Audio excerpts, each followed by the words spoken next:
says I'm live, so I believe I'm live. It's been far too long, Bills fans, and what a what a great 2 weeks! What a great 2 weeks for us Bills fans, for the Bills organization, and for the players. That wow!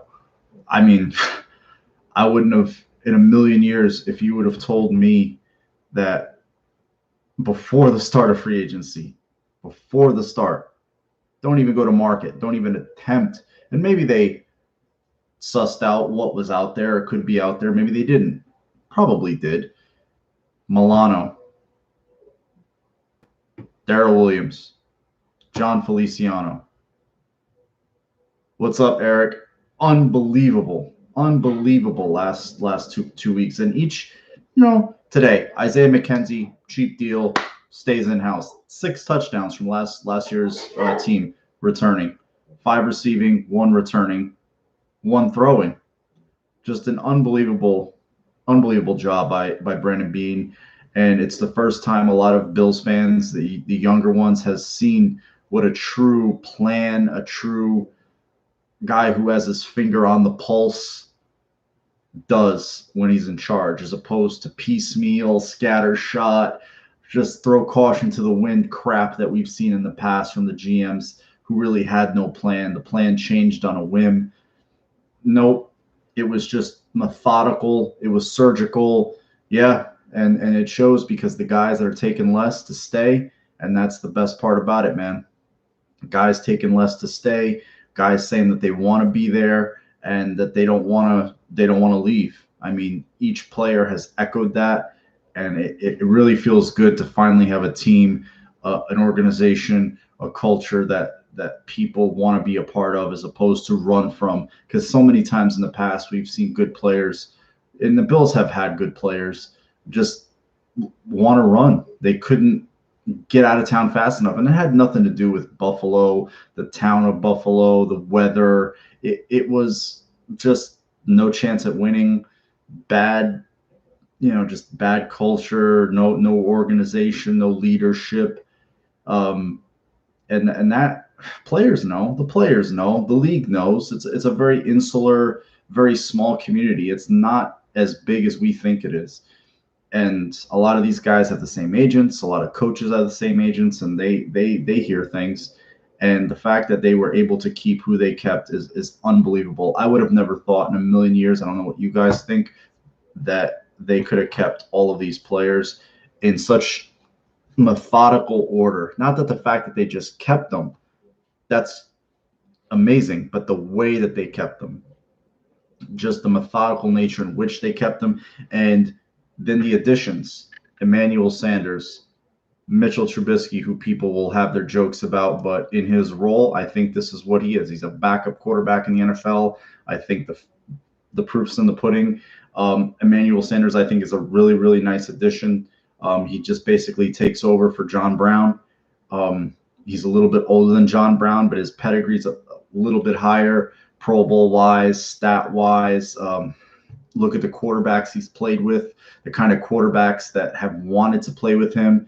I tweeted out the Patriots tried signing him to a contract offer sheet because he was a restricted free agent in 2013.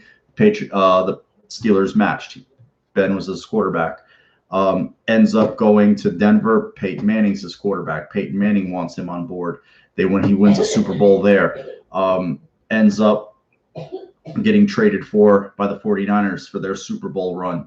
Then he ends up in New Orleans. So it seems like good offensive people, good quarterbacks always want to work with this guy. And, here he is again.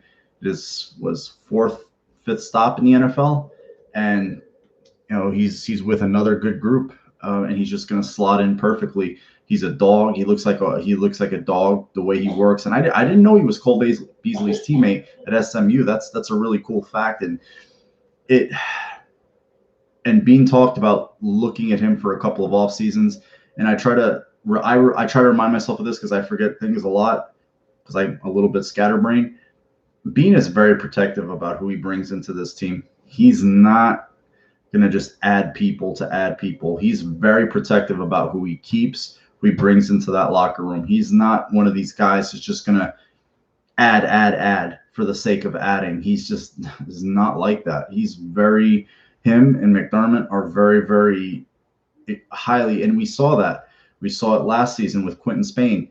Things got a little wayward there, and they put that fire out quick.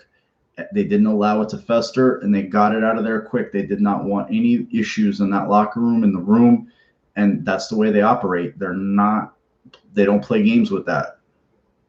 McDermott talks about, reseeding, rewatering, regrowing the culture, can't let weeds spring up, this and that. That's what he's referring to. So they do that in their player vetting. They go after players that they've looked at in the past, that they're familiar with, and we'll see that in the draft process. They're looking at guys that they have, maybe looked at last year, the year prior. Maybe they know teammates, coaches, etc. They're not going to risk anything with that. No entitlement, and that's the beautiful part. Hey, bro, what's up, bro? It's great, man. It's great. Fly baby. It's you know what I'm talking about. It's really nice. Guys like you are a little bit older, Eric who's a little bit younger, and all the different ranges of Bills fans to finally have an organization back. For Eric, this is his first time, seeing what an organization is really supposed to look like. He's probably seen them from in other uniforms, other teams, and that we remember the Polians and the Butlers, and those were great. But this one looks like it's really going on its own course of greatness, and it's really nice to see. Good wide receivers know who good quarterbacks are, and I don't think, given who Emmanuel Sanders has played with in the past, I think he knows what Josh Allen is and what he's capable of. And talking about how he watched the offense, how it was fun, how they threw the ball. That's where wide receivers want to be. They don't want to be blockers. They want to be receivers. I mean, blocking matters on run plays, but these guys want to go out, run patterns, catch passes, and get yards and score touchdowns. That's how they make their money. And they want quarterbacks who can get them the ball. And Josh has shown he's willing to do that and capable of doing it, not just willing. So it's really nice to see. And I couldn't have thought that they would sign. If you would have given me the list of free agents before this all started, I would have said that maybe they would get back 2 or 3, not at those prices. Maybe I would have said, okay, you re-sign Williams, Feliciano, Milano probably walks, gets a big payday from another team. I know the Jets were. I know a couple of teams that were after him. Browns, they've added a few linebackers, and the Jets. They had a lot of money and were willing to spend it. And I think that he's a guy that I couldn't have pictured them keeping. I think Sanders is a lot more than just insurance. I think he's going to be a guy who could come in, catch 65, 75 passes, 900 to 1,000, anywhere between 6 to 8 touchdowns. And that's a nice addition to the offense, provided he stays healthy and he can play all over. He can line up all over the field. And and he's just another guy that allows them to he keeps the pressure off Gabe Davis. And it's another thing that I forget sometimes, and I have to bring it up to myself because I have to write these things down. Otherwise, I'll forget. It allows Gabe Davis to grow a little more. He doesn't get all the pressure in the world put on him right away. Well, he's got to replace John Brown. He's got to do no. There's another veteran in the room, another professional, a guy who's been in the league, who's competed at the highest level. He's played in 3 Super Bowls, tons of playoff games, played with great quarterbacks, great receiving rooms. What's up, Damager? So Gabe Davis he's a sponge for all this. You're working with 3 professional receivers, pros, and anybody who they bring into that room this offseason is going to benefit from that too. And that's the thing that I like the most. Also, Josh working with a guy like Emmanuel Sanders. Well, what did Peyton like? What did this quarterback like? He's played with those guys. That's awesome. Yeah, that's that. I always felt that that contract was expendable, Jake, and you know he's a nice player. He helped Josh develop, you know, in his second year, and he played hard early on this season, and just the injuries eventually caught up to him. He's a smaller guy. He's a legs player, and then there was a couple of instances where I felt like, you know, a guy that with his speed that he used to have would have pulled away and scored touchdowns. There were a couple of quick hitters that he got ran down from behind. The one in Seattle in particular, he got caught, and I was like, damn, a younger John Brown would have taken that to the house. A younger, you know, and it was one against New England too, in the home game, that I felt like he could have taken one to the house. A younger John Brown.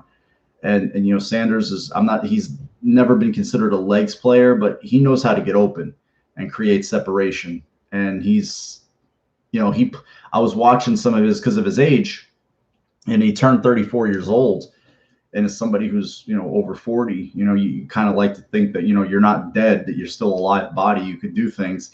I was watching some of his stuff, you know, because that's what we do as all Bills fans. I'm sure we went and watched some Sanders highlights and seen what he's about, see how he really played in New Orleans, and especially with their quarterback situation. Breeze's arm was done, couldn't get the ball downfield. Michael Thomas was injured, so Sanders had to be that one A guy. Taysom Hill's you know, he's a running back, a tight end, playing quarterback, and then Jameis Winston really didn't play too much. And Sanders, you know, he was a dog. He did his thing. I mean, there was a lot of times he had to come back for passes that were underthrown. He just had to sit in voids and zones and wait for the ball to get to him.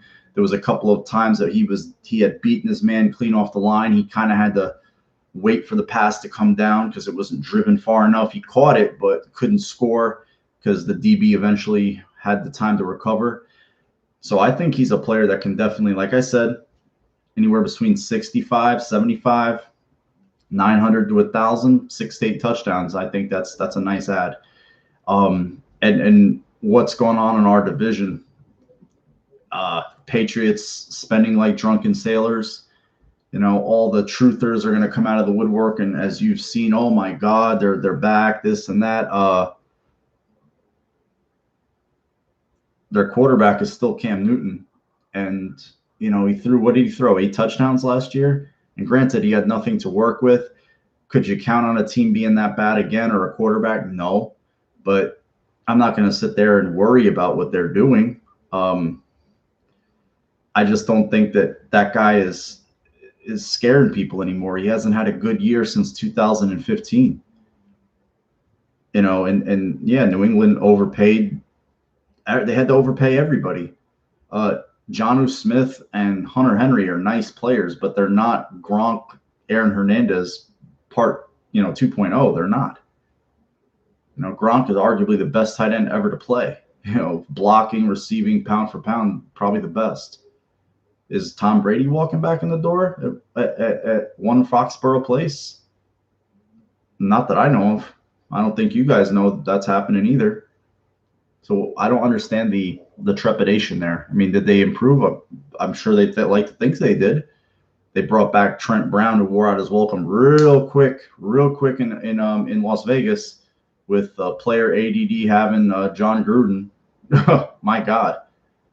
But yeah, I mean, and to me, Bill Belichick, 69 years old. His timeline as a coach, you know, he's not an old 69, at least that I know of. He doesn't have health issues, but it's getting close. It's getting close. And he's probably like, you know what? I'm going to take one last run at this thing. I'm going to spend the money and let, you know, have another year or two left in me, and that's it. So, yeah, Van Noy, I mean, they had a lot of reunions. Are they going to trade Gilmore? Who's their quarterback? I mean, the Patriot truthers, if the Patriots acquire somebody, they're just so smart. And it's just like, at what point do we stop with this stuff? I know I've looked at the stat a million times. I keep it in my head because it's, what's Bill Belichick's record without Tom Brady? How many games has he coached? 133 games without Tom Brady in Cleveland and with New England. He had one winning season with New England without Tom Brady, and everybody points to the Castle year. Great. I'll point to the Bledsoe year before Brady. He was 5-11, 0-2, but when Brady stepped in. He's 61-72. 61-72 as a head coach without Tom Brady. Okay? Sorry.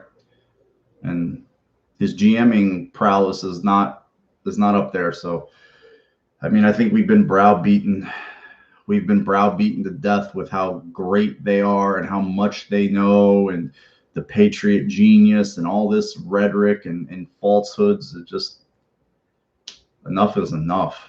It's time. Yeah, it's Brady. Brady was the ultimate concealer. You know, she had warts, she had pock marks, she had all kinds of stuff, and that man Brady covered it all up.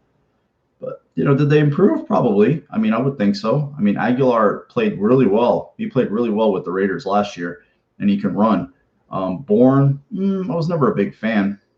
He's okay, but you know, we had to hear how Jared Stidham. They knew about Jared Stidham last year, and no, they don't need a quarterback. And God, Cam Newton played horribly last year, and Stidham couldn't get in a lot of the time. So come on. The Dolphins, former Bill Belichick disciple down there, really lost me. He really lost me. I was kind of, looking at what they were doing down in Miami, like, oh, they look like they got it together. They got their quarterback. They have they respond well with Fitz. Fitz is a guy that let them allow Tua to develop and this and that. They're winning. They're still fighting, and they make the quarterback switch, and then we end up where we're at, where they yank Tua, they put Fitz in, they yank Tua, they put Fitz in. At the last game of the year, Bills curb stomped them in a game we all know if Ryan Fitzpatrick would have been available for, they would have done it again. And their playoff life depended on that game, and they got blown out facing the Bills backups for over 2 quarters. And then they do what they do this offseason, where they make a big splash last year. They release Van Noy. They trade Lawson. They basically undo what they did. Karras goes back to New England. They don't sign Dave Andrews. As Timothy points out, I was shocked that they re-signed in New England. So yeah, I don't know what's going on down there. They bring in Will Fuller, who's a deep speed receiver. But they really lost me, because I don't know if they really have a solid plan. I don't know if that team believes in Tua. The receivers, the offense definitely didn't look like it. And from what I saw, I didn't see any special traits from him. I didn't see a really live arm. I saw a good arm, not a live arm. I saw mobility. I didn't see elite mobility. He's not big. Left-handed, looks awkward. I've only probably seen 2 left-handed quarterbacks in my life. One Steve Young, the other Michael Vick. Probably another. I thought Boomer Esiason, so that makes 3. Yeah, I think it's 2 games, 1 or 2 games that he'll miss, Doug. So yeah, they're in a weird spot. I don't know where they go. They could go right back down the toilet, or I think they kind of maybe stay anywhere between that, living between 7-9 and maybe 10-6 range. I don't know. They're in a weird spot. They're in a weird spot, because they're drafting 3rd overall.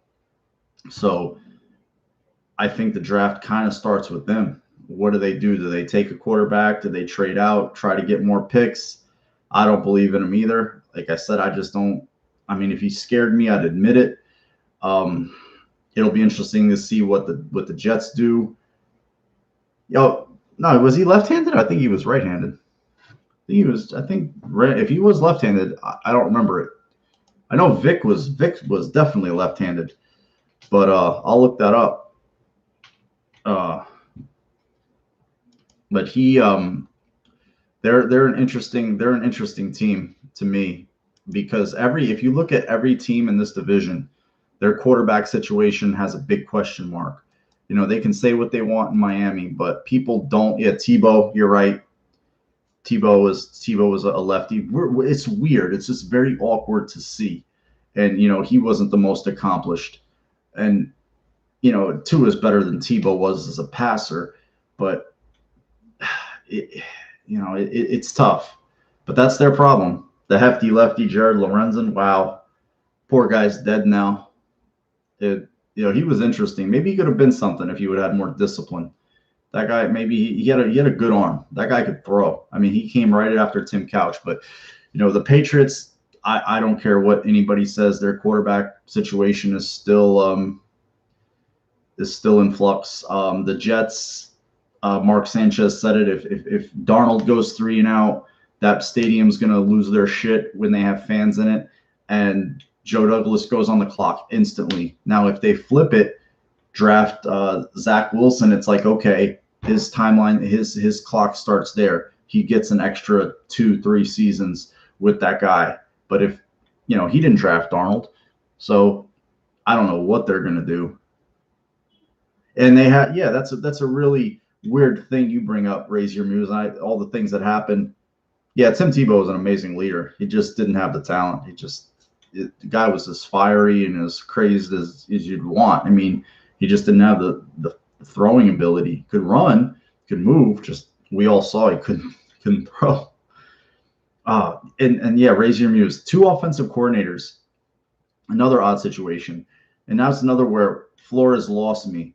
They lost their relief pitcher, Ryan Fitzpatrick. So that guy's not coming in no more. They have Jacoby Brissett, another former Patriot. And it doesn't matter where they go. And I know with Buffalo, they brought in former Panthers. They've kind of cooled on that a lot. They didn't bring in one this offseason. But the Patriot guys, no matter where they go, it's just look at the Texans. I mean, half their acquisitions are former Patriots. You didn't learn about that with the Lions bringing in all the Patriot guys who brought in Patriot guys, or the Dolphins did it. They brought in, I don't know. I mean, he's a backup quarterback, but Jacoby Brissett really never scared me. But do I think he'll play this year for the Dolphins? Yes, I do. I think he'll play, either because Tua's hurt or because Tua's ineffective. One or the other. I think he's going to play. But 2 offensive coordinators, when you get on that carousel as a coach, and we've seen it with guys like Dick Jauron, guys like Rex Ryan, where you're firing your offensive coordinator every year.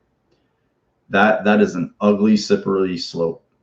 That is a bad situation for a young quarterback. And we were blessed keeping Josh in that system for a third straight season. No, fourth straight season. He worked with Dable his rookie year, his second year. So it's an amazing and a rare thing, especially with the success he had in his third year. Forget that. If you just do that in general, it's bad. It's this bad business. And we've seen that with the defensive head coaches. They tend to do that.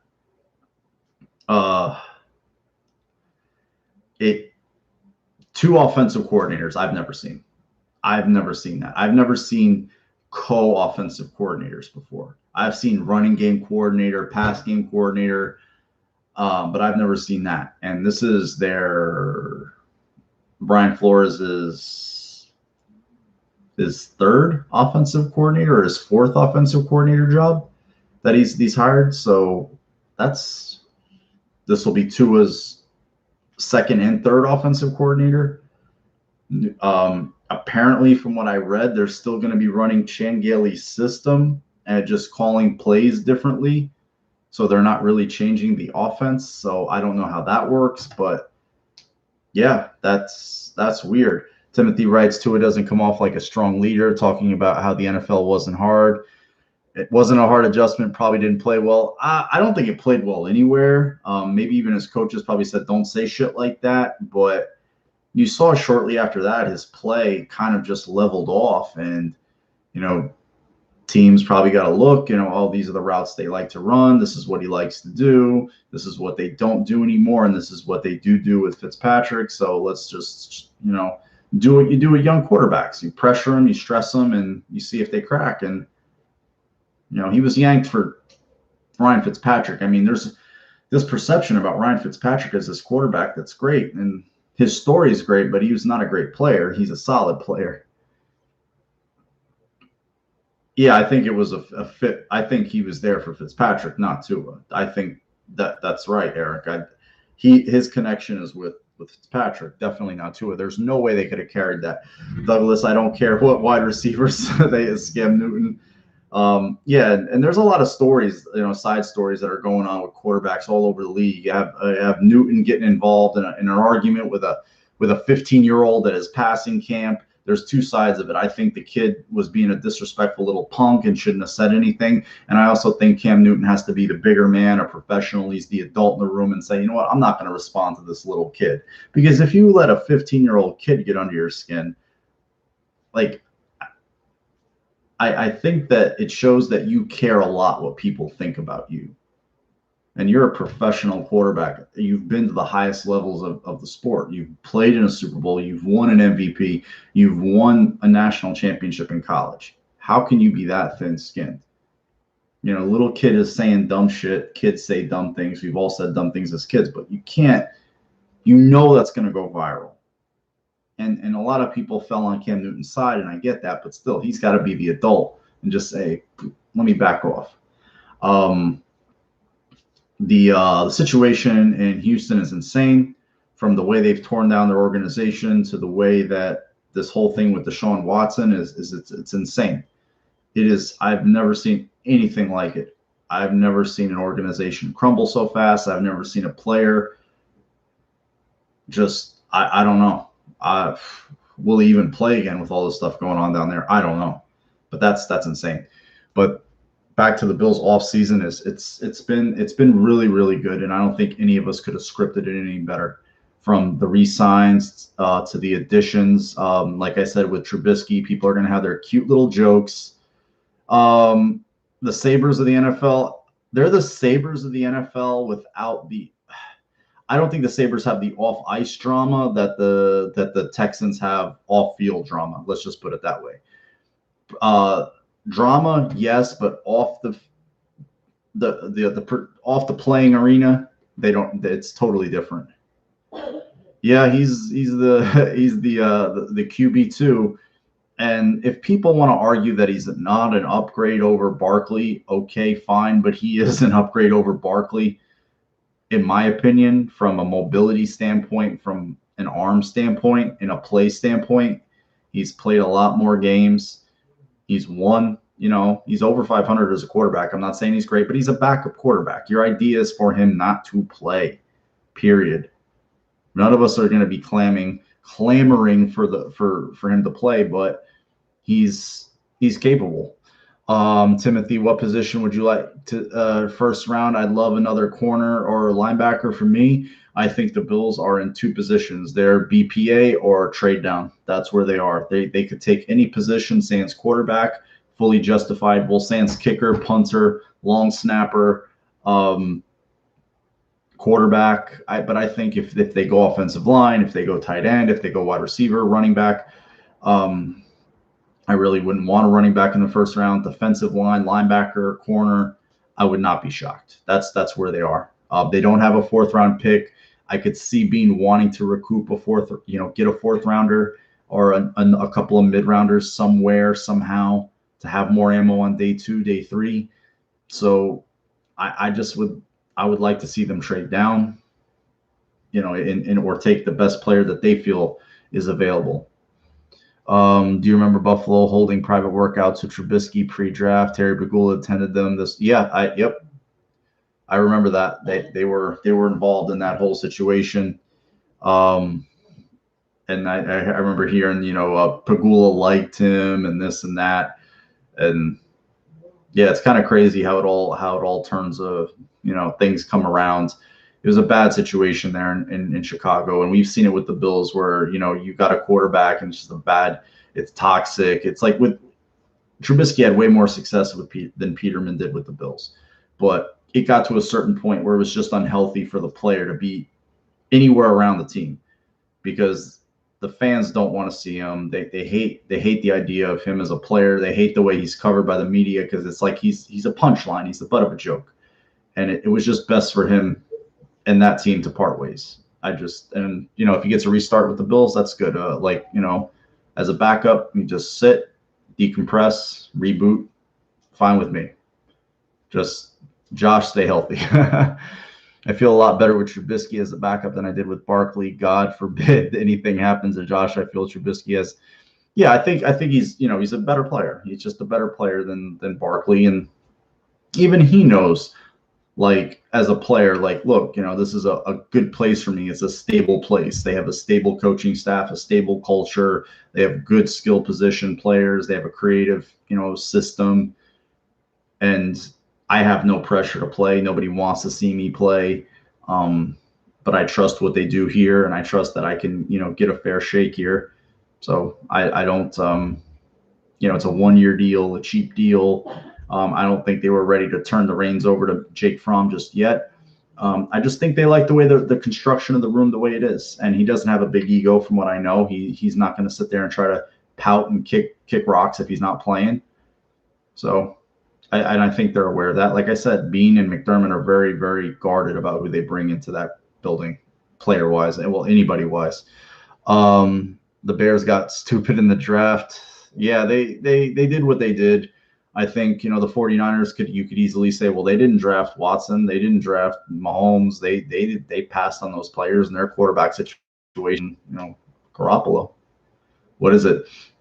But as it relates back to the Bills, I know you guys are as excited as I am for what they've done in these, and I'm sure there's been a ton of Bills people that have already talked about these subjects already.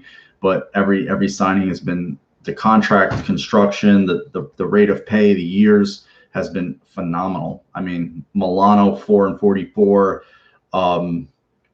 Williams was at 3 and 27.5. Basically, the Feliciano deal is like a 1-year deal for $5 million. With like a couple of years that could be added on if they pick up the option at was it like the second week of the league year or something like that. Yeah, they really, really did well. Really, really did well. I mean, they could add anybody, and I think that those ads will come later. I think they're going to kind of chill out right now, and that they're going to wait and see who comes. Well, it's only 350,000 guaranteed though, Doug. So that's like I think all that adds up with bonuses or incentives and stuff. So basically nothing. They basically got the guy for nothing. That's insane, the way they've pieced it together. They lost Andre Robertson to Houston. Brian Winters signed with the Cardinals. They lost some depth guys, but ultimately the team is pretty much intact. I mean, it's pretty much team run it back. And I think, you get Starr back. You get Tommy Sweeney back. I mean, the way that they were talking, those plans on those guys being back on the team. You get, Dane Jackson a longer look. He's going to be, a bigger part of the team. Beane said it himself. He looks forward to him. I mean, there's another guy we haven't even talked about, and granted, he's a little bit of a whipping boy sometimes. I think sometimes he gets a bit of bad rap, but Levi Wallace is, he's a solid player. He's not great. He's not the best athlete, but he's a solid player. He's just solid. He's not spectacular. He's not going to wow you, but he made some of his interceptions were pretty decent. I mean, the one he made against Pittsburgh to kind of seal it, to kind of just kill all their momentum on the sideline is a nice play where he had to adjust for the ball. And he's just, there's been a couple of times where he had his hands on passes and just didn't reel them in. But he's anytime you're playing opposite of a corner like Trey White, they're going to throw at you. And they got him back for nothing. And there was another guy, he said it. He told his agent, get it done with Buffalo. I don't care. Get it done. I mean, my God. I mean, did we ever think, anybody who's in this room right now, we would live in a world where players that were on this team, that were free agents, that could run, they could leave? Like, some of us remember the Jabari Greers of the world. Was a good player, a real good player, more talented than Levi Wallace. Ran, gone, won a Super Bowl in New Orleans. Jason Peters, just get me out of town, trade me. You're not going to pay me, trade me. Goes, has a Hall of Fame career with the Philadelphia Eagles. Marshawn Lynch, I don't want to be here. You guys aren't about winning. Winfield, Pat Williams, the list goes on. You know, just the list goes on of guys that we've seen just go elsewhere and flourish. I mean, there's been a few that haven't, but there's some guys that I think about that, man, you didn't have to, you don't have to draft Leotis McKelvin if you keep Jabari Greer. Nate Clements is another guy. You just, it was a sucky time to be a Bills fan. It really was. But those days are gone because, like I said, I couldn't imagine a world again where and it's a lot of things. It's the way that they treat players. They're honest with players.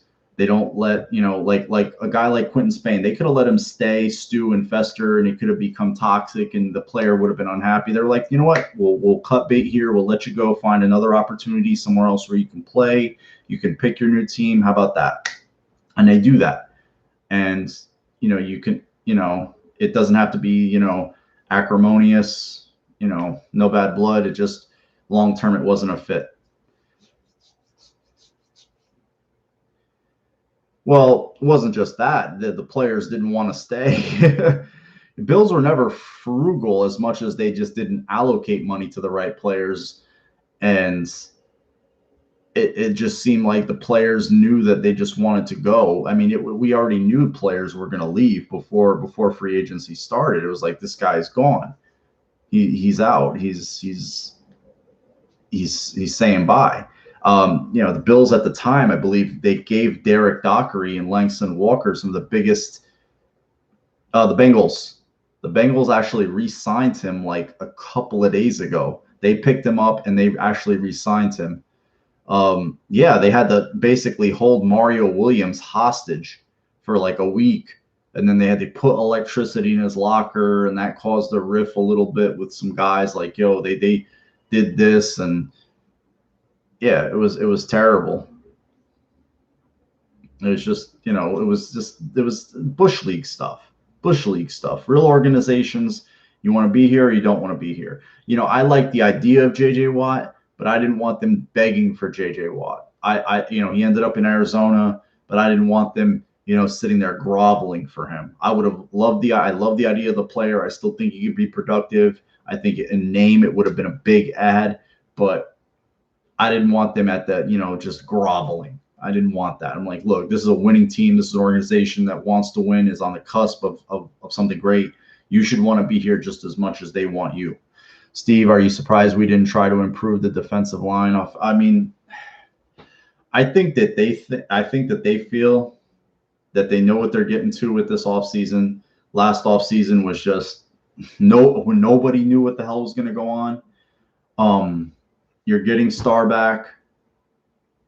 You're basically returning. You still have, I mean, they don't have a game for almost 6 months, which makes me want to cry when I say it like that. Fuck, they don't have a game for 6 months. Shit. But the draft is literally 5 weeks away. 4 weeks and 6 days. I'm trying to speed it up, guys. So they have a lot of chances to make ads, Steve. I don't think that that 46 active and that 53 is far from set, man. So we're the Bills are in a good spot. This is a 13-3 football team, 14-2 if you take a Hail Mary, minus a Hail Mary, 14-2 would have been the best record in franchise history, better than any of the Super Bowl teams. You like I said, you get Star back, a year of wear and tear off his body. Another, guys healthy, a full off season, knowing what's going to happen. I think a second year of Dane Jackson helps the defense. Hopefully your 2 starting linebackers don't get injured week 1. Kind of throws everything into a loop there. Reserve like a Klein. Gets his, he's got his feet wet. He knows his role in the defense, can start out playing fast. So I think that, Epinesa doesn't have to change his body composition, knows what the team wants of him, can just focus on getting stronger, and he knows his role in the defense and what they want from him. So I really think that if this defense gets even close to where they were parts of 18, 19, and then the offense just either can stay where it was or just improve even slightly, this team is still a very, very good, Ed Oliver too. I mean, I think Allen can take another step. Tom Fitzgerald, I'm a bit disappointed we didn't go get a high profile pass rusher. Those guys are few and far between, and if you get them, you have to pay through the nose for them. I think there's guys in name only that are sexy. I don't think necessarily that they're great pass rushers like Clowney. Clowney toils on the free agency market to the end of almost the start of camp, and then he gets signed for a 1-year deal. I mean, people have to ask themselves why that happens with that guy, and he never stays healthy. If there's a player in free agency right now that I want the Bills to go get, maybe Carlos Dunlap. That's it. If they want to go get Carlos Dunlap on a 1-year, if they did that right now, if I turned on Twitter and they did that, I wouldn't scoff at it.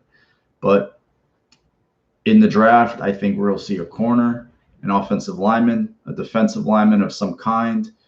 I don't know about running back. There's been a big push amongst certain Bills fans for the Etienne kid. He's not my favorite running back in the draft. But it's all whatever your persuasion is. Everybody has their own flavor. It's not the Clemson thing. It's not the CJ Spiller thing at all. I'm just a fan of a different player. But I get it. Those types of pass rushers are rare, and when teams get them, they keep them. They don't let them get the market. They hardly ever become available. And if you do, you have to pay a big fee, a big one. So, I mean, I can't blame the team so much. Steve, we definitely did good. I'm now wondering where we get better. I think we're in that elite conversation. I think that they're there. I mean, you're 13-3. You're a game away, from the Super Bowl. You're definitely in that conversation. You won the division was won handily. So I think that in terms of elite, they're firmly in the conversation, the top 5, top 3 teams in the NFL. It's just a question of, the guys in-house getting better. And I think that's where the biggest improvement always comes from. And if they land a guy or two in April and early May and in the draft that, they're good and they didn't expect it, it's just gravy. Like if a guy like Gabe Davis takes another jump and becomes that, wide receiver 2, and he gets better, he plays faster, he knows his role in the offense. He's getting open more, playing off of Beasley, playing off of Sanders, playing off of Diggs. Dawson Knox takes a jump, stays healthy finally. There's the possibilities are endless, and that's the fun. It's fun to talk about this team. I mean, I love talking about the Bills even when they were bad, but there was sometimes, man, it was hell because you're trying to find positives, and I'm a pretty positive person, but it was hard. This team is so fun to talk about. Just as fun to watch, but so fun to talk about. Raise your muse. Now that we have McKenzie, I want a speedy running back in the 5th round who can return punts, kicks, replace Yeldon, compete with McKenzie. Well, you're looking at like the Armani Rogers guy from Clemson, maybe. There's a couple other kids that have that kind of profile. Daz Newsome from North Carolina, who's a wide receiver, kind of a tweener guy. So and I know the Bills have looked at those guys because they have. So they're gonna. I mean, the roster is stacked, and that's another thing I have to remind myself sometimes. You know how we become in love with adding people and adding picks? There's only going to be a few spots available on this roster. Right now, I would say probably how many roster spots are available? Realistically, 6. Quarterback room is full. Maybe you have 1 or 2 spots in the wide receiver room. Probably the most spots available right now are at offensive line in terms of depth. Defensive line, maybe linebacker, corner. The majority of this organization's top picks have been defensive. Where have the offensive picks been? Josh Allen. I think that's the only place that they've spent a 1st round pick on a on offensive player was Allen. That's it. So yeah, that was a sketchy game. The Bills definitely didn't play their best. I, don't want to play revisionist history because the Bills didn't do themselves any favors. KC looked impossible to stop, but that day, you would have liked to seen, just some penalties called, I guess, early in the game that would have held it down.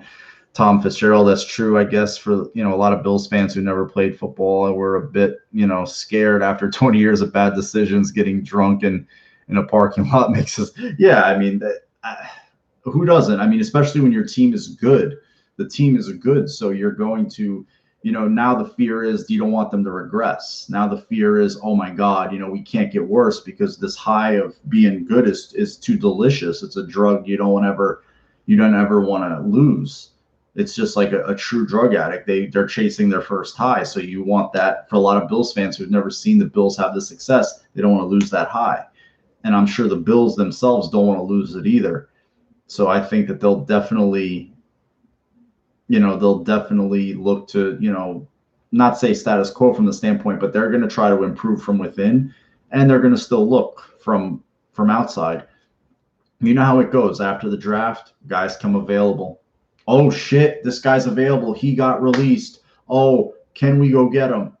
Got to have a little money. You got to have a situation that's going to attract that player. So always remember that this, Steve pointed out earlier, about additions. Tom asked, to this roster is so far away from being complete, but it's pretty damn close. I mean, if they had the lineup to play a game tomorrow, they could.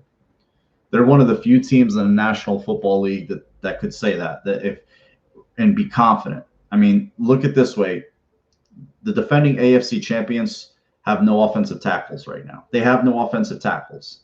They couldn't line up and play a game tomorrow and feel comfortable about it with no offensive tackles. The Bills could. So I think that we're a little bit ahead of the curve, more so than most people would like to think. Patriots are building a ground and pound style offense. Do you think it's important we add? No, because at the end of the day, you still have to throw the ball in certain situations, and if you just you build, you look at a guy like Vince Wilfork, and a guy like him truly only plays 30 to 35% of the snaps. You already got a guy like Starr who's going to do that role for you again. He's going to take up 35% of those rotation snaps. He's basically just going to, you release a guy like Quentin Jefferson, Starr gets put back. And that's another thing. He allows everybody to slot in. Oh, this is what we originally had planned. Now we can implement that again. Oh, now we can go and add this kind of player. We can add that kind of player. I mean, if they had their druthers, would they like to have an elite pass rusher? Of course. They would like to have a Danielle Hunter or, another corner opposite Trey. No doubt. But, we'll see what they do in April, because I think that they'll be able to, I think they'll surprise some people. And the best part about the draft now for the Bills is there's not going to be a lot of pressure on that kid to come in and save the world like there has been in the past. It's always been in the past with the Bills' first round pick. It's like, this guy's got to come be the savior. He's got to come save the city. He's got to save the franchise, no matter what position it was. Now the savior's already in the building. The coaching staff, the foundation has been laid, poured, and it's set. This kid just has to come in and just be a part of it. Just, focus on himself, truly getting better, as opposed to like, hey, all the pressure's on you, all eyes on you, save us all, otherwise we'll be fired. Like in the past. How do you feel about the media blowing us off after? The media is always gonna. I just think that a lot of media is still young, and well, not still young. There's a lot of young media coming in, and they're so used to the Patriots being good that a world with them just consistently just being another NFL team doesn't exist. And well, guess what? That's here, and it's going to stay for a long time.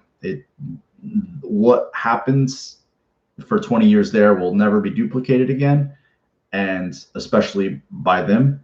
And that's just a reality. And a lot of people are just so conditioned to believe that it's going to go back to that I mean, and what do we hear these same people say? Well, you don't win in free agency. Spending money doesn't always equal wins. And somebody laid out the stat: the teams that have spent the most money in the last, was it 4 or 5 off seasons, their records are the worst. The Jets and the Jaguars.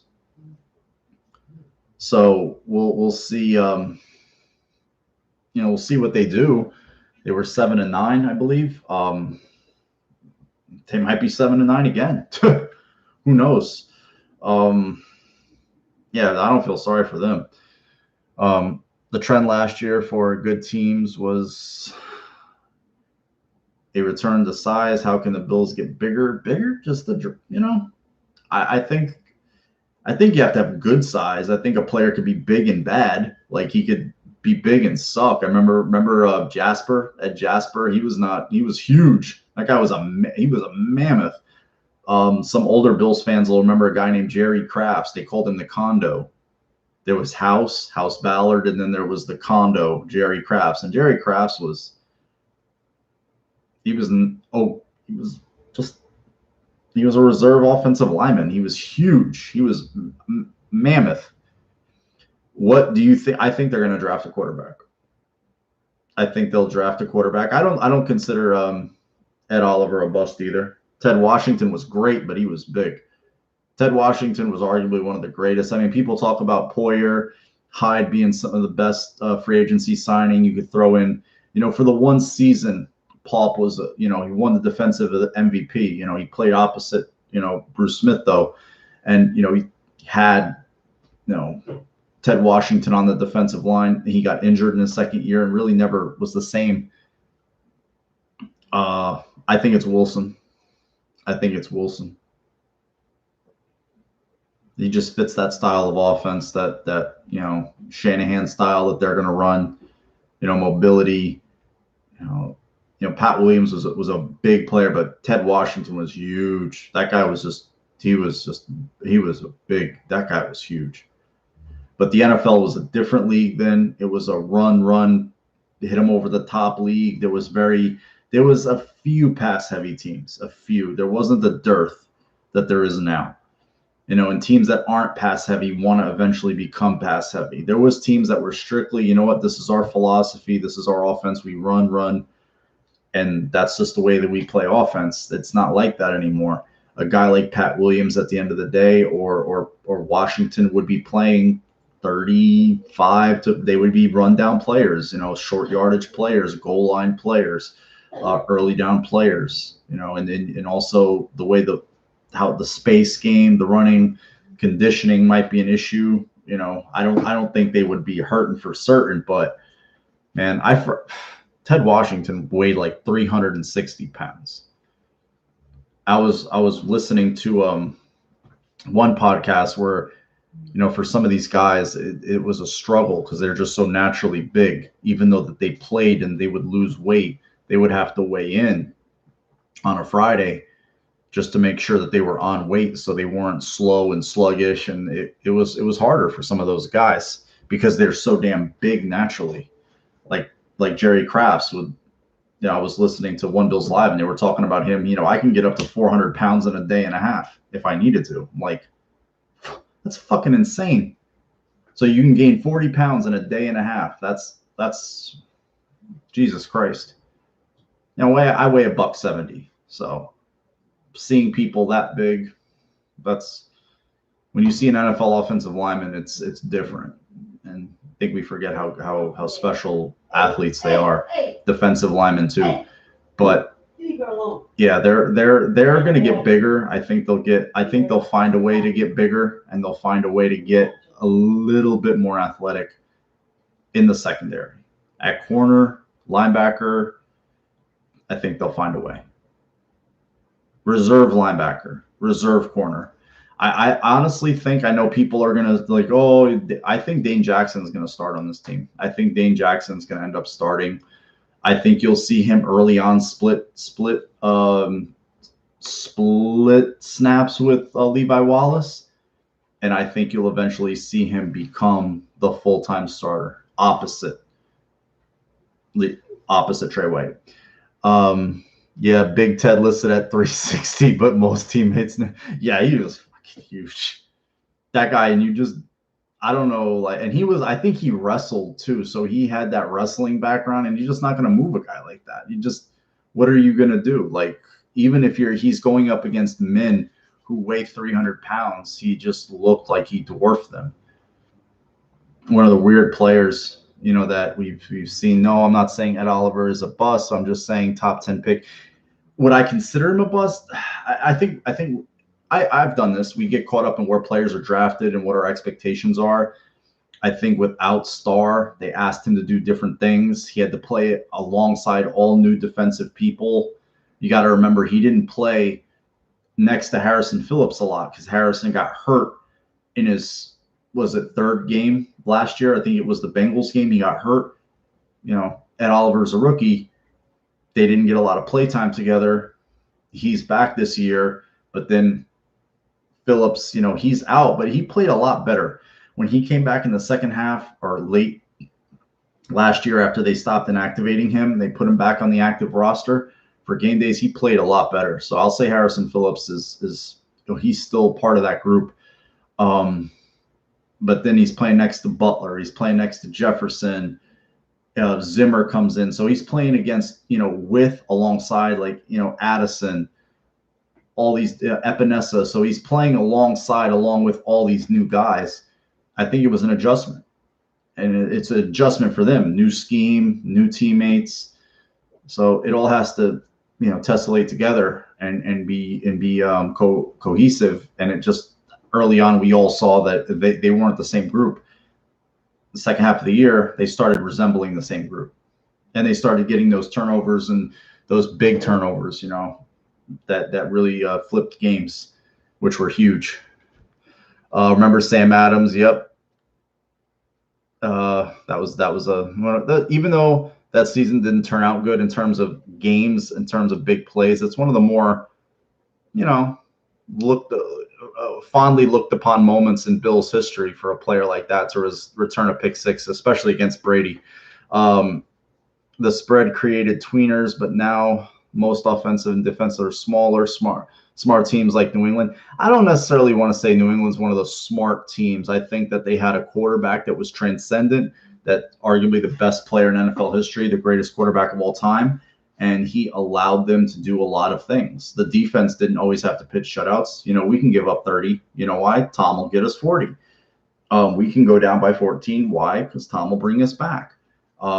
We don't have the best receivers because Tom is really accurate. He can get guys the ball. He can, and we saw that. If you just get open, get slight separation, he can put it on you. So that's just, again, I think there's a lot of conditioning to believe that I think the Bills still need to make additions. Don't get me wrong, Steve. I just think that they need, we'll see in time, because it's, again, fuck, so long. We're a ways out.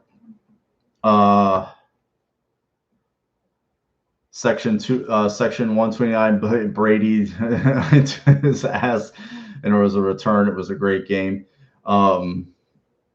Respect him. I think Epinesa could play. Yeah, I think. Well, I don't know if he'll play a similar role to Milano. They're different players. I think he'll be a better player, given that offseason for a rookie was insane. Like, that was no kind of, and he doesn't know what a normal offseason is for an NFL player anyway. Then he doesn't get to meet his team, has to change his body composition without strength and conditioning, no rookie camp, no mini camp, no offseason program. What was he at the combine, like 280 something? And then they do the body comp over the internet on whatever software they're using. And they say, we'll change your body comp. And the guy ends up almost going down to high 240s. That's how serious he took it. And they were like, no, you're too light. And then he ends up settling at like 257.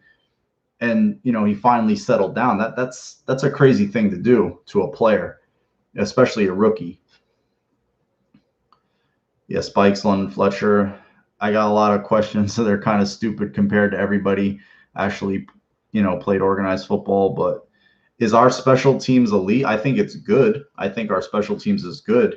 Yeah, we didn't talk about the punter. They signed a new punter. Apparently, the Bojorquez, and Bojorquez was always one of those players. I mean, he was he got better as he stayed a Bill, but I was always nervous about him punting. I don't know why. I was always nervous. I was more nervous about him punting than I was Bass kicking, especially after the Jets game. After the Jets game away, Bass was a completely different player. I thought once he got over that hump, and you guys can find the video where I said it, I'm like, he's going to be a different kicker now. And you just could tell by the way he reacted at that last kick.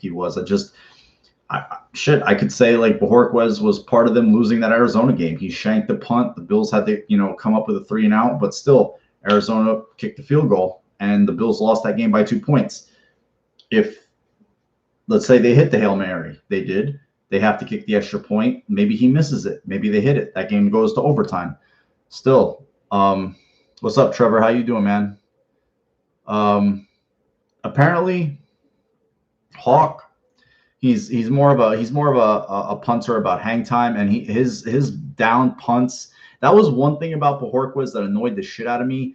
The punts that he hit, because the Bills went for it on fourth down a lot. They would get into that high,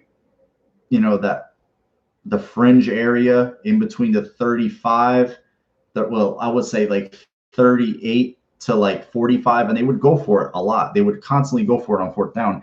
But if they did punt in that situation, I always felt that,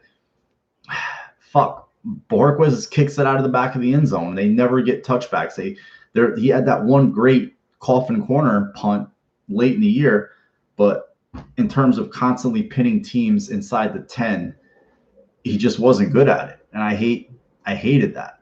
I was like, fuck. And he only had one punt blocked in his career. Yeah, he's still unsigned. Apparently that was a thing where he thought that, he had, he kicked, he had a 50-yard average. One of the few punters recent times who have done that. And I felt like he thought maybe he was going to get more money somehow. And they were like, you're a punter, dude. I mean, those guys just generally don't get paid.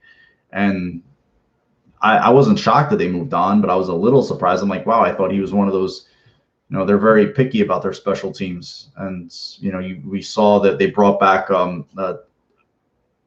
Taiwan Jones, who was a gunner. They had already brought back Jake Kumro, who gunned for them when John Brown was hurt. He came on the roster and was a gunner on the special teams unit. So they're really picky, and we'll probably see Isaiah McKenzie take over the kick returning duties. And he had the lone kick return for touchdown all year, last game of the year. Hawk is definitely a downgrade. I remember how bad he looked versus the Bills. Well, he had the one punt that he hit it to McKenzie. And sometimes, I'm not saying he is or he isn't just yet because we don't know, but I think the Bills coverage units are better than the Dolphins coverage units. If that's so, sometimes, you might not look good because your team can't cover kicks well. That could be the case. Your snapper's not getting you the ball fast enough. Your coverage isn't getting down there quick enough. They're losing contain. They stay out of their lanes, and then guys break open. Yeah, Danny Crossman was horrible. Yeah, Danny Crossman, we all remember Danny Crossman. He's Trevor brings up a good point. He is the special teams coach down in Miami, and that wasn't he's one of the very least fondly remembered coaches in Bills history. I read some of the comments here. Do we have any cap space left? I mean, I think the cap, it's all about the top 51 players. And right now, I think they're about 1 million. I mean, again, this roster is pretty thick right now. I don't see a lot of spots available on it, the depth spots. But I think a lot of what is going to happen now is going to come during the draft and after the draft in terms of guys getting released, like those June 1st guys, those June 1st cuts. and then, maybe like camp casualties, stuff like that. That's where I think we'll see additions, if any. I don't think that we're going to see like, who else is available out there that people are clamoring for. I can't think of any offhand, to be honest with you. Bruce DeHaven was he was Bruce DeHaven. He got a raw deal for the Music City Miracle, but in terms of, he had great players. I mean, he had arguably the greatest special teams player of all time. Another underrated player on that unit was Mark Pike. The long snapper Adam Ligner had been there forever, and they had a ton of great players in terms of underrated returners. Cliff Hicks, Jeff Burris was a solid returner. Al Edwards was a decent returner. And they just had really good players back then. I'm not a fan. Not a fan, Doug. I just don't see. He looks like a guy. He had his moment in the Super Bowl, and I think he's kind of entitled off of that. He's not a player that's ever scared me, or one that I would clamor for. Chris Beckham, is there an AFC team that closed the gap on us a little more? I don't know. I think that the way this team thinks, like I heard Deion Dawkins talking today, and he said, we'll worry about him when we play him, but this is our time. This is our division. We're the champions. They have to come take it from us. And that's the kind of mentality you want. There's this mentality, even amongst some people who cover the Bills media, that we have to be scared of everyone. We have to be scared of every move the Patriots make, and we have to be, oh, they're going to catch us. They're going to get us. Oh, no, they're back. Like, have they played a game yet? What does they look like on the field? Do they win the game on paper? You win the game on the field. Let's wait till they play the game on the field first. Oh, so you're saying Reed and Blake Ferguson regarding long snapper. Well, yeah, it's possible. Like sometimes that even though they're brothers, maybe one's better than the other. Maybe they, and Blake was a rookie last year. Damager, I'd still like to see depth at safety. God forbid an injury. Yeah, you could say that they could add that big nickel safety. They could add a player there that's more. That Dean Marlowe is still a free agent. I know he started a game for them, maybe a couple of games for them last year. So again, we have a long way to go. I hated saying how long the Bills have until their next game. Then you realize how long away it is. It's like, fuck, half a year? I don't want to think about it. I'll say one thing. I never seen so many players come back to play again for less money. Yeah, I mean, I haven't. And I think when the era we're watching, Tom, like free agency didn't exist with those great Bills teams. It came in 92, but for the dearth of those Bills runs, free agency didn't exist. Once 92, when free agency was fully instituted as we know it now, it changed the dynamics of things. But in terms of then, it was unprecedented.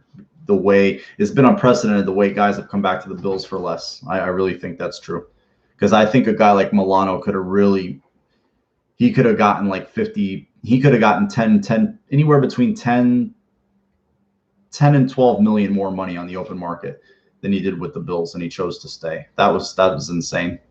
McKenzie took less. I think Darrell Williams, you could have argued he was the best right tackle on the market. He came back to the Bills, talking about, how they gave me a chance. I played my natural position. I feel I like it here.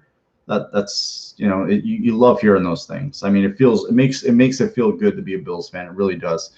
Jake Santos, after Brady led the Patriots to a perfect season, the same roster and new quarterback, the Patriots won 11-5. He's good for 6 wins by himself, but in a regular year, and the regular year is a team is what, a Patriots team like that was anywhere between 12-4 and 14-2. He's good for. Yeah, he's about as good. He's good for the same amount of wins, 5-6 wins. That's the difference he makes for you. That's how good he was. We have to use a veteran loophole so we can sign vets to max 1-year deals. Counts only 6. I think, McKenzie only counted 3.5.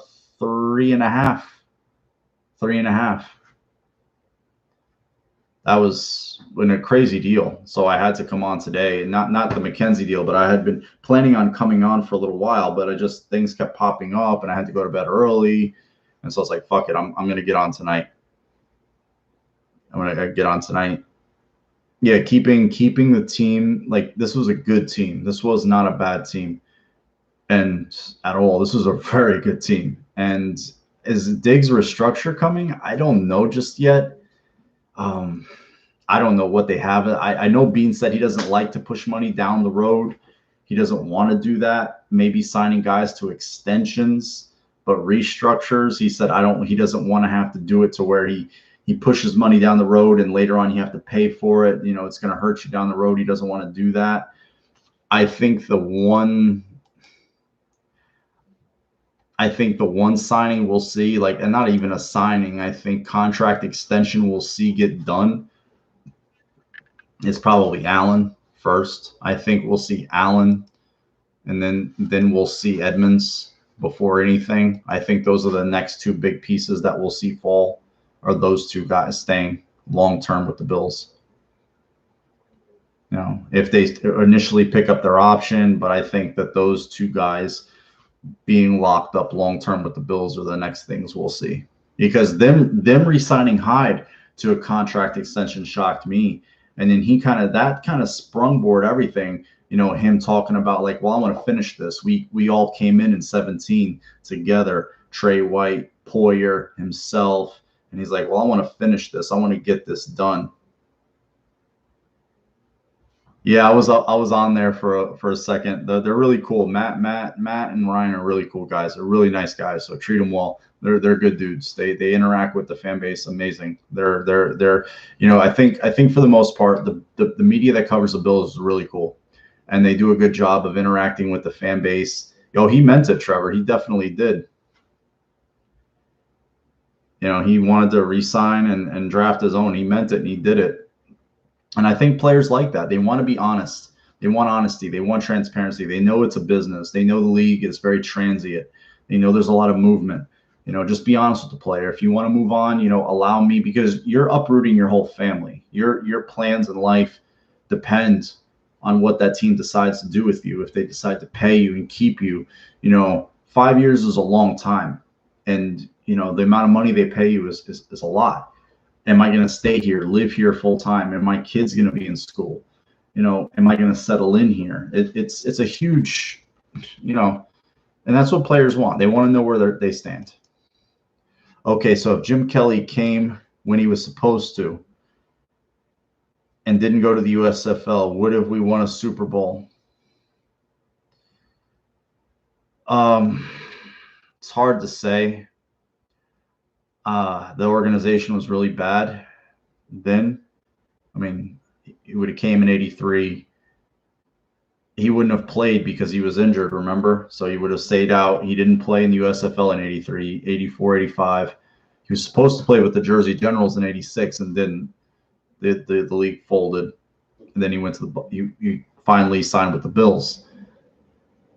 Oh, you'd like to think so, but the organization maybe would have been obviously would have been in better shape with a quarterback like him. But wow, it's tough, man, because the moves that they made after were just all home runs. You know, drafting Talley, all the core guys that were drafted or either with Kelly or after Kelly. You know, you had Talley, you know, some great players that never made it because of injuries like Derek Burrows. But, you know, you get Bruce Smith. You draft Andre Reed. You make the trade for Biscuit. You draft Thurman Thomas. Just all the preceding moves were so massive, and just to help that run, it's you and me both, bro. They're a team I want to go 0-16 and not get the first overall pick. Yeah, the roster was a mess, and it was a shambles. It was bad. I mean, what were the quarterbacks like? Fucking, you know, they hung on to Fergie for too long, and then just the guys that they had. I think Vince Ferragamo came in, and some of you guys remember who he is. A lot of you don't. He was he was Rams scrap heap guy. They may have not gotten Smith. Do I think Allen is going to take a huge pay cut? No. Allen's going to get a big pay raise. Allen's going to get a big payday damager. He's going to, he's going to get some money. I mean, but the way he talks, he just wants to play. He's like, that'll take care of itself. I just want to go out and still prove this organization for taking a chance on me right. And I think he still holds that chip. I still think I feel like he acts like a guy, he talks like a guy who has stuff to prove. He doesn't feel like he's proven anything. Like one good season, he doesn't feel like that's enough. He wants more, and he should. I mean, we've seen a lot of flash in the pan guys. He wants to, his motivation now is to prove he's not. I think he may take less than his market value at a discount. I mean, what eventually, it's a good conversation to have. That means he's good enough to keep, as opposed to like, hey, we got to move on. We got to get another one. Don't pay him. Like, I'd rather worry about paying him than not paying him, which is more likely to happen before the draft in order to create cap room. Restructuring a contract, trade Diggs or Doc, anything could happen, man. They could sign one of those guys to an extension. I don't think they're going to do any restructuring. I think they're going to sign guys to extensions as opposed to restructure. Cut Hughes, I don't know. You cut a guy, you have to fill the hole. And until somebody's there to fill it, I think he's still productive in terms of pressures. He doesn't have the sack numbers people crave, but in terms of pressures, he was a captain. I think he plays out his contract with the Bills. I do. I mean, who are you going to replace him with at this point? I mean, you're going to, you got to know what you have in Epinesa first. You got to see that production first. So they're a little older there, but they have to eventually get younger. But I think that'll happen after next year. Guaranteed money can be moved. Yeah. Again, you don't want to start playing that game. Then you end up in a situation like New Orleans where you have to cut like half your team, and then you're fielding a bunch of undrafted free agents and just 1 year guys that aren't good. But that's the way you have to fill your team, because you had to cut. If you had good players, you couldn't keep them, or you just had to cut people to create room, even if you did want to keep them.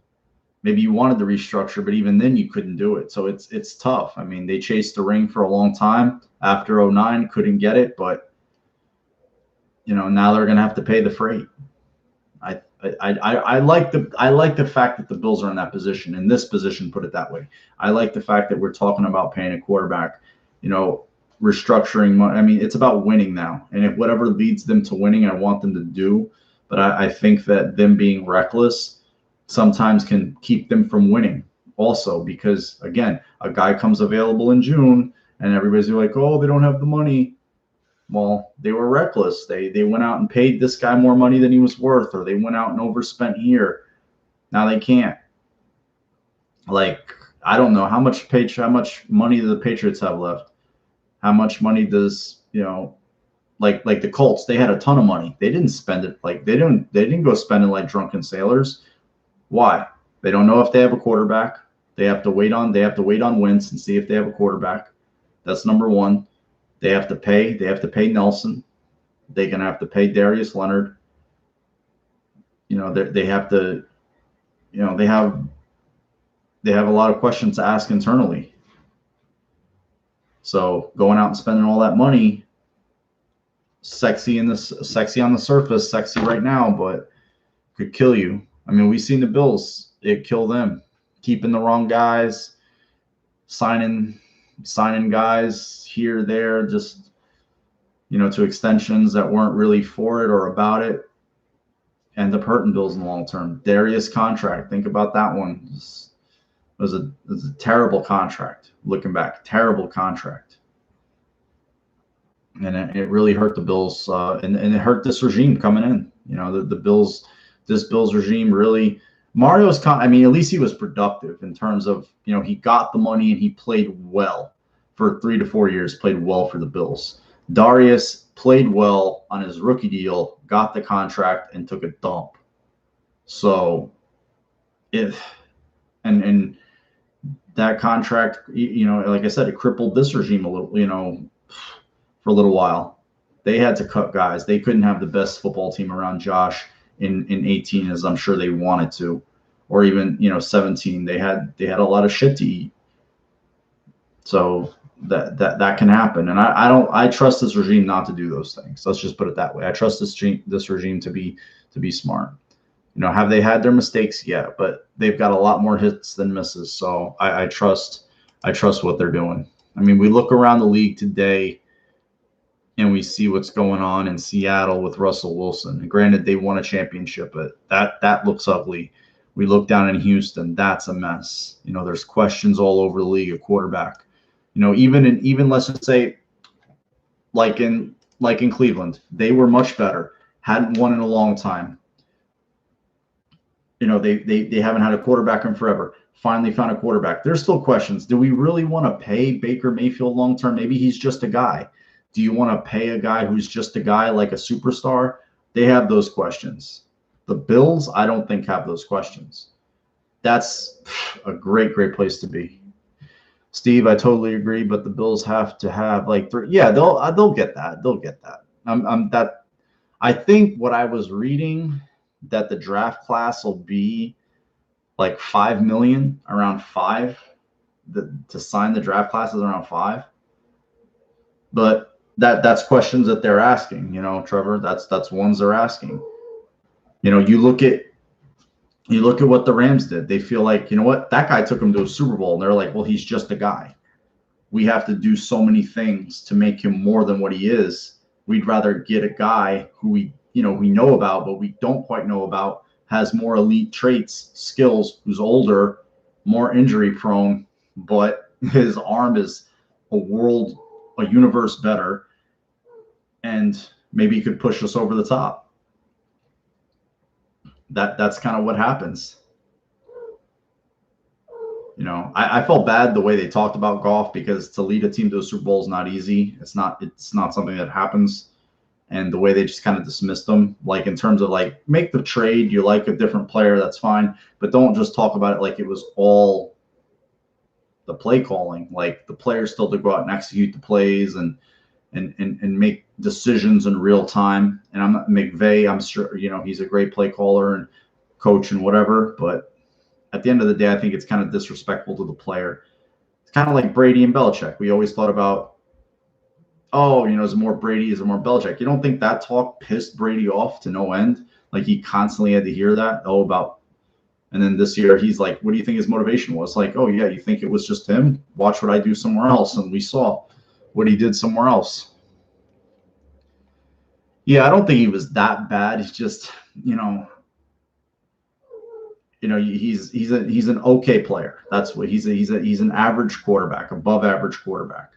To me, he's a bit better than a Derek Carr, and Derek Carr's been on the Raiders for a while. So, but it's been great, Bills fans. I mean, as big of a fanboy as I am of that team, I'm glad to come on and talk to you guys so much. It's been too long. I just wanted to wait. I didn't want to react to every little thing that they did and just kind of like saturate a video. I just kind of, I do what I do. I just come on and just throw it all on the table and just have fun with it, and just enjoy it and just roll and just flow with it. Whatever the fuck we want to talk about, we talk about, and just, there's no set topic. We just kind of just go with it and have fun.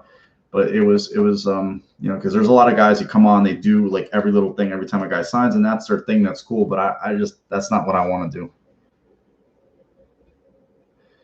Yeah, I mean, and if that's their thing, that's their thing. Like, if they want to come on and react, or I just, where I get lost. Yeah, he's right here.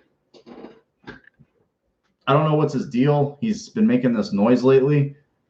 I think he's looking for a female or something, but he's just kind of feeling his oats right now.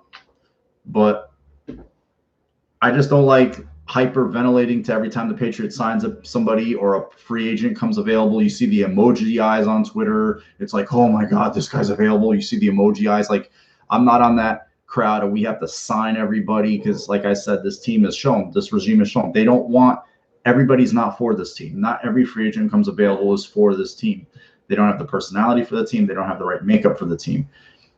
And I don't want to be like reactionary to everything. Every time a guy comes available, every time the team signs somebody, just come in. They do it all. They did all their business, all their big business was done before free agency started. I could have done the video before free agency started when they resigned, Milano, Feliciano, and Williams. But I said, you know what? Let me wait. Let me see what else they do. They brought in Sanders. They bring new punter, Trubisky. They end up keeping Tywan Jones, McKenzie, Bucker, Levi Wallace. So they did, way more than I thought that they would have been capable of doing. Way more, but light years more, with not a lot of resources. So, I think right now, like Doug says, I think it's just focus on the draft, see what comes available, in little spurts, and kind of pick your poison, because I want players to want to play for the Bills. The Bills don't no longer have to go like, they're not in that position no more. They're not like, overpay, we have to wine and dine and entertain a player. The facilities are phenomenal. Some of the best in the league, the way they treat players from a conditioning standpoint, a trainer standpoint. The Bills, they have their injuries, but they get their guys back on the field. They get their players back on the field, and they get them playing good. Milano, they treat their players well. They feed their players well. What's up, Andy? How you doing, bro? So I think that players recognize that too. Like, hey, if I get injured, they're not going to, try to rush me back, or they're going to treat me well. The facilities are good. I'm going to be able to, have the time I need to get right, and I'm not going to get fucked up physically, because at the end of the day, their body's their business. That's the reality. They can't risk, or they won't want to risk, hey, I will play this week, but if at the risk of playing this week, I could not play the rest of the year, or sometimes in cases early to mid next year. I think players see that too. So that's where this organization is now. I sound like a Bills homer right now, a big one, but one of the best run sports teams in sports, and arguably one of the top 3 run teams in the NFL, bar none. Find me one better. Maybe the team that won a Super Bowl, maybe the team the Bills lost to just because they won. But I think in terms of the total package, I think the Bills are one of the best run teams in the NFL, one of the best, definitely one of the best GMs in the league. In terms of a coach, GM, quarterback combo, I think you'd be hard pressed to find any.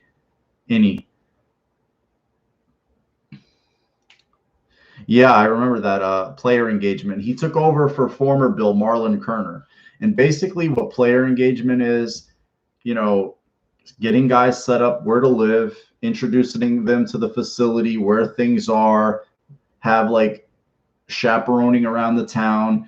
If you do get intoxicated, these are your drivers, these are your contacts, these are who you call, things like that. Schooling them up about insta-hose, and you guys know what those are, because there's a lot of traps for players out there, setting them up with financial people to teach them how to handle their money, if they need nutritionists, things like that, like outside the facility, all different types of things. That's basically what player engagement is.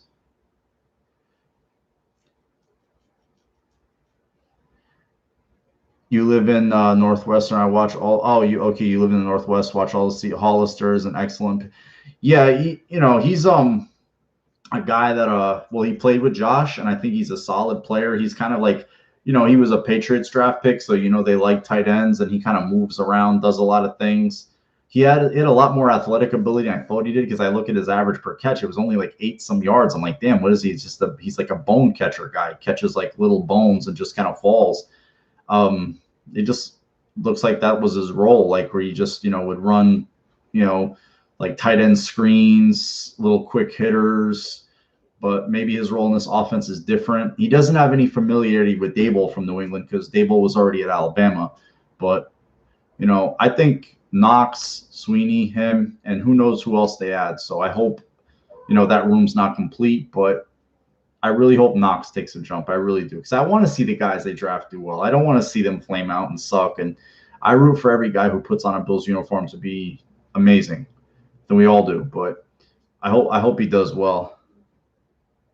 We got the band back together. Yeah, they got the band back together all right. And how? Oof. That sucks when you lose a band member. It sucks. And they didn't lose any. Arnold is athletic, man. Arnold got a lot more money, and he got another year. Arnold is just really athletic. I really liked Arnold. I did. Carolina got him, but I like the player a lot. I'm not going to move off of that. I'd like to get another running back in the draft. Etienne's not my favorite running back. I like that my running back in the draft is Javonte Williams from North Carolina. He's just I see Marshawn Lynch. That's who I see when I watch him run. Some of the style that I see Lynch. I just see violence. I see a guy who can, run around people, and I see a guy who can run through and over people, and it just bounces off people. He's just I love that kind of style. I love a guy who gets better in the fourth quarter, and I like a guy he's got better hands than Lynch in the pass game. And he's built like that. He's just got that build, and that's the kind of running back I like. That's just my personal taste. And I could say, if you like Etienne, that's great. He's an explosive player, a lot of touchdowns, played a lot of football, 4 full years at Clemson, high level, had a lot of talent around him. I mean, so not to say that Williams didn't, because they have a lot of good skill players at North Carolina too. All right, guys, hour and a half is amazing. I didn't think I'd go this long because shit, that's a lot of talking. But you guys are great. You keep me going. I forget shit. You bring shit up, helps me out. Etienne as well. Yeah, everybody makes that comparison, the Spiller and Etienne, Clemson thing. For me, no. I just like the other player better. And I don't believe in drafting running backs in the first round. Definitely. I'll definitely do one. You two, man, you guys make the room. I'm just here to open it up. You guys do all the work, man. You guys do the thing. And I just kind of like roll off you guys. Otherwise, I'd just be talking to myself, which I do a lot too. Yeah, I'm going to do one the week of, man. The week of, Luke, I'll do one. And because we'll know a lot more then. Maybe they'll have made an addition or a roster move of some importance of note. And, we'll have a better handle on where guys are going or not going. And there'll always be surprises. There'll always be some crazy thing. People do some crazy trades or somebody will fall that we didn't because there's some things we don't know, like injuries or like, for example, the Caleb Farley guy, has a back surgery now. Does he fall down? Or maybe a guy has some off the field incident that we don't know about, or he's going to have, somebody trades up for a guy we didn't see coming. You know how all this stuff works, man. We've seen so many drafts and so many things. It's the ultimate guessing game. And a lot of us, including myself, are very wrong most of the time. So it is fun to watch. And hopefully, if the Bills don't pick in the first round, I won't be shocked. But if they do at 30, yeah, trust the process, and we'll see what happens at 30. Because I think, it'll be nice. It'll just, sit back, get a player, see what he does. No stress, nice and easy, light and lovely. He's not here to save the team. He's just here to contribute to the team. That's the best part about it. But anyway, guys, have a great night. Love you all. Go Bills. It's been a great offseason, keeping our own guys, signing a few extra pieces to the puzzle. And I'll see you guys in about 3 weeks to a month. Peace.